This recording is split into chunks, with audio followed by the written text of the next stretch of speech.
একবারে চলে গেছে ইন্ডিয়ার বর্ডারের কাছে ব্যান্ডা নামক স্থানে।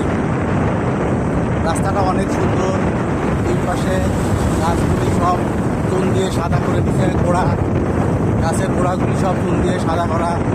আবার দুই পাশে সব ধান ক্ষেত, ধানগুলি পেকে গেছে, এর পাশেও ধান ক্ষেত, অনেক সুন্দর লাগতেছে। আমার বন্ধু কবি MNS কুকি আর আমি দুজনে আজকে বিকালবেলা ঘুরতে বেরোলাম জীবনকে একটু উপভোগ করার জন্য, জীবনকে একটু বিনোদন দেওয়ার জন্য। আমার তুর্কি এখন গাড়ি চালাচ্ছে আর আমি তুর্কির পিছনে বসা আছি।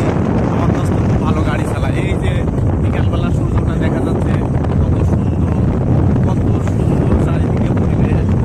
গ্রামের মানুষ যারা গ্রামে বড় হয় তারা বুঝতে পারে না, তারা মনে করে আমরা কষ্টে আছি, আসলে তারা প্রকৃতির মাঝে বেঁচে আছে, তাদের আয়ু অনেক দীর্ঘ হয়।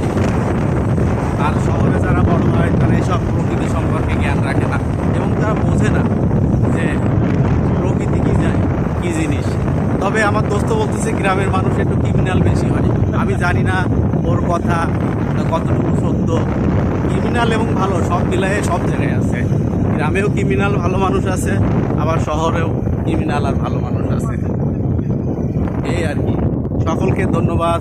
শুভ বিকাল।